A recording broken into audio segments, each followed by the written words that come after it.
ಎಲ್ಲೋ ನಮಸ್ಕಾರ ಎಲ್ಲ ನನ್ನ ರೈತ ಬಾಂಧವರಿಗೆ. ನಾನು ಶ್ರೀನಿವಾಸ್, 4ನೇ ವರ್ಷದ ಕೃಷಿ ಪದವೀಧರ, ಕೃಷಿ ವಿಶ್ವವಿದ್ಯಾಲಯ ಧಾರವಾಡ.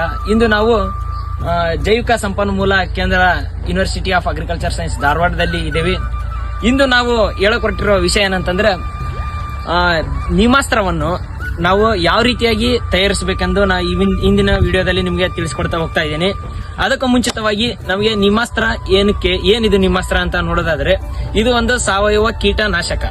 ಇದು ಕೀಟನಾಶಕ ಯಾವ ಕೀಡೆಯ ಮೇಲೆ ಇದು ವರ್ಕ್ ಆಗುತ್ತಂತಂದ್ರೆ, ರಸ ಇರ್ತಕ್ಕಂಥ ಕೀಟಗಳು ಅಂತ ನಾವೇನು ಕರಿತೀವಲ್ಲ, ಈ ಥ್ರಿಪ್ಸ್ ಆಗಿರ್ಬೋದು, ಮೈಟ್ಸ್ ಆಗಿರ್ಬೋದು, ಮತ್ತು ಈ ದುಂಬಿ ಹುಳಗಳಂತ ಕರಿತೀವಲ್ಲ, ಈ ಒಂದು ಹುಳಗಳಿಗೆ ಇದು ಎಫೆಕ್ಟಿವ್ ಆಗಿ ಅದರ ವಿರುದ್ಧ ಹೋರಾಡಿ ಆ ಹುಳಗಳನ್ನು ಸಾಯಬಿಡುತ್ತದೆ. ಏನಕ್ಕೆ ನಾವು ಈ ಜೈವಿಕ ಕೀಟನಾಶಕದ ಮೊರೆ ಹೋಗ್ಬೇಕಂತಂದ್ರೆ, ಈಗಿನ ದಿನಮಟ್ಟದಲ್ಲಿ ನಾವು ಮಣ್ಣಿನ ಆರೋಗ್ಯವನ್ನು ತುಂಬಾ ಹದಗೆಡಿಸಿಬಿಟ್ಟಿದೀವಿ. ಬರೀ ರಾಸಾಯನಿಕ ಔಷಧಿಗಳನ್ನು, ರಾಸಾಯನಿಕ ಕೀಟನಾಶಕಗಳನ್ನು, ರಾಸಾಯನಿಕ ಗೊಬ್ಬರಗಳನ್ನು ಬಳಸುವುದರಿಂದ ಮಣ್ಣಿನಲ್ಲಿ ಇರತಕ್ಕಂತಹ ಸಾವಯವ ಇಂಗಾಲ, ನಾವೇನು ಆರ್ಗ್ಯಾನಿಕ್ ಕಾರ್ಬನ್ ಅಂತ ಕರಿತೀವಲ್ಲ, ಆ ಆರ್ಗ್ಯಾನಿಕ್ ಕಾರ್ಬನ್ ಆಲ್ಮೋಸ್ಟ್ ಆಲ್ ಕ್ರಮೇಣವಾಗಿ 0.1% ವರೆಗೂ ಕುಸಿತ ಕಂಡಿದೆ. ಹಾಗಾಗಿ ನಾವು ನಮ್ಮ ಮಣ್ಣಿನ ಆರೋಗ್ಯವನ್ನು ಕಾಪಾಡಿಕೊಳ್ಳುವುದು ಇಂದಿನ ದಿನದಲ್ಲಿ ತುಂಬಾ ಪ್ರಾಮುಖ್ಯತೆಯನ್ನು ಹೊಂದಿದೆ. ಹಾಗಾಗಿ ನಾವು ಈ ಒಂದು ಸಾವಯವ ಕೀಟನಾಶಕವನ್ನು ತಯಾರಿಸುವುದು ಹೇಗೆ ಎಂಬುದನ್ನು ಇಂದಿನ ಈ ಒಂದು ಸಂಚಿಕೆಯಲ್ಲಿ ನಾನು ನಿಮಗೆ ತೋರಿಸ್ಕೊಡ್ತಾ ಹೋಗ್ತಿದ್ದೀನಿ. ಬನ್ನಿ ಎಲ್ಲರೂ ಸೇರಿ ನೋಡೋಣ. ಇಂದು ನಾವು ನೀಮಾಸ್ತ್ರವನ್ನು ತಯಾರಿಸುವುದು ಹೇಗೆ ಎಂಬುದನ್ನು ನಾವು ನೋಡೋಣ. ಮೊದಲಿಗೆ ನೀಮಾಸ್ತ್ರ 50 ಲೀಟರ್ನ ನೀಮಾಸ್ತ್ರವನ್ನು ತಯಾರಿಸಲು ನಮಗೆ ಮೊದಲನೇದಾಗಿ 2 ಲೀಟರ್ ಆಕಳ ಗಂಜಲು ಬೇಕಾಗುತ್ತದೆ. ನಾವೇನು ಆಕಳದ ಗೋಮೂತ್ರ ಅಂತೀವಲ್ಲ, ಅದು 2 ಲೀಟರ್ ಗೋಮೂತ್ರ ಬೇಕಾಗುತ್ತದೆ. ಮತ್ತು ಹಸುವಿನ ಸಗಣಿ ಅಂತ ನಾವೇನು ಕರಿತೀವಲ್ಲ, ಅದು 2 kg ಸಗಣಿ ಬೇಕಾಗುತ್ತದೆ. ಮತ್ತು ಈ ಬೇವಿನ ತಪ್ಪಲ ಕುಟ್ಟಿರ್ತಕ್ಕಂಥ ಬೇವಿನ ತಪ್ಪಲ 2.5 kg ಬೇಕಾಗುತ್ತದೆ. 50 ಲೀಟರ್ ನೀಮಾಸ್ತ್ರವನ್ನು ರೆಡಿ ಮಾಡಿಕೊಳ್ಳಲು ಇದು 2.5 kg ಬೇಕಾಗುತ್ತದೆ. ಇದನ್ನು ನಾವು ಯಾವ ರೀತಿ ತಯಾರಿಸಬೇಕಂತಂದ್ರೆ, ನಾವು ಬೇವಿನ ಎಲೆಗಳನ್ನು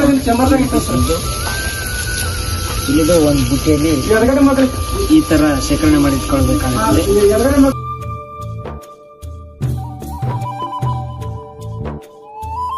ಅದು ಬೇವಿನ ಎಲೆಯನ್ನು ಆಗಲೇ ಸುಲಿದಿರಬೇಕು ಬಂದರೆ, ಆ ರೀತಿ ಎಲೆಗಳನ್ನು ಸುಲಿದ ನಂತರ ಇದನ್ನು ತೆಗೆದುಕೊಂಡು ಬಂದು ಇದನ್ನು ಜಜ್ಜಿ ತೆಗಿಬೇಕು. ಯಾಕಂತಂದ್ರೆ ಜಜ್ಜಿ ನುಚ್ಚಾಗೋ ರೀತಿಯಲ್ಲಿ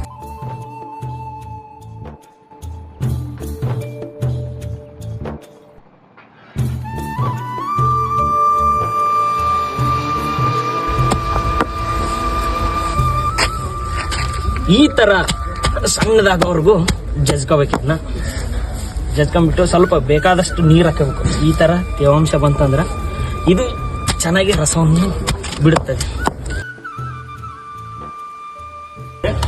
ಮೊದಲೇದಿಗೆ ಈ ರೀತಿ 50 ಲೀಟರ್ ಕೆಪಾಸಿಟಿ ಉಳ್ಳ ಒಂದು ಈ ಕಂಟೈನರ್ ಅನ್ನು ತೆಗೆದುಕೊಳ್ಬೇಕಾಗುತ್ತದೆ. ನಾವು ಈಗ ಸ್ಯಾಂಪಲ್ಗಾಗಿ ಇದು 200 ಲೀಟರ್ ಸಾಮರ್ಥ್ಯ ಇದ್ರೂ ಕೂಡ ನಾವು ಸ್ಯಾಂಪಲ್ಗಾಗಿ ಜಸ್ಟ್ 50 ಲೀಟರ್ ಅನ್ನು ನಿಮ್ಮ ಮುಂದೆ ನಾವು ಮಾಡ್ತಾ ಇದೀವಿ. ಇಂಥದ್ದು ಒಂದು ಕಂಟೈನರ್ ತಗೊಂಡಾಗ ಬುಡಕ್ಕೆ ಒಂದು ಲೇಯರ್ ನಾವೇನು ಹಾಕಬೇಕಂತಂದ್ರೆ, ಉಸುಗು, ನಾವೇನು ಸ್ಯಾಂಡ್ ಅಂತ ಕರಿತೀವಲ್ಲ, ಆ ಉಸುಗನ್ನ ಹಾಕಬೇಕು. ನೀವು ಆ ಕಡೆ ನೋಡೋದಾದ್ರೆ,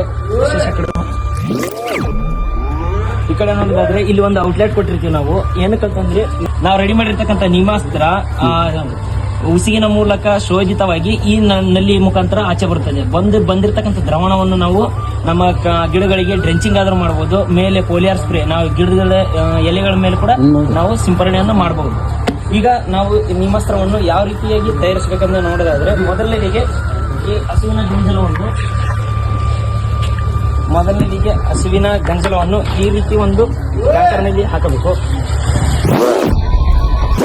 ತದನಂತರ ಹಸುವಿನ ಸಗಣಿಯನ್ನು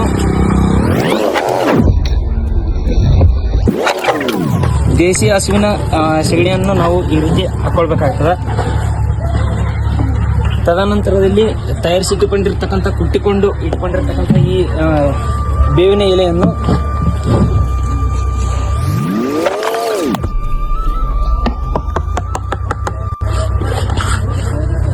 ಹಾಕಿ ನಂತರ ಚೆನ್ನಾಗಿ ಒಂದು ಕಟ್ಟಿಗೆ ಸಹಾಯದಿಂದ ತಳದಿಂದ ಬಲ ದಿಕ್ಕಿನಲ್ಲಿ ಎಲ್ಲ ಕಲಕುವಂತೆ ಈ ರೀತಿ ತಿರುಗಿಸಬೇಕು.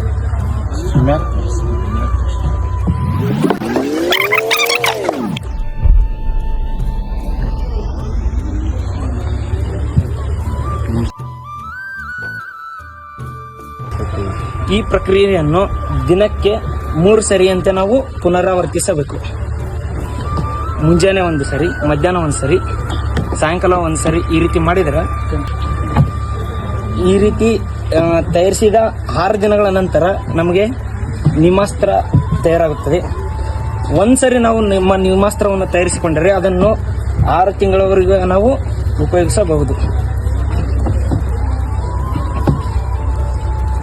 ಈ ನಿಮಾಸ್ತ್ರವನ್ನು ನಾವು ಯಾಕೆ ತಯಾರಿಸ್ಬೇಕಂತಂದ್ರೆ, ನಾವೇನು ಸಾವಯವ ಕೃಷಿ ಅಂತ ಮಾಡ್ತೀವಲ್ಲ, ಈ ಸಾವಯವ ಕೃಷಿಯಲ್ಲಿ ಕೀಟಗಳ ಬಾಧೆಯನ್ನು ನಿವಾರಿಸಲು ಈ ನಿಮಾಸ್ತ್ರವನ್ನು ಬಳಸಲಾಗುತ್ತದೆ.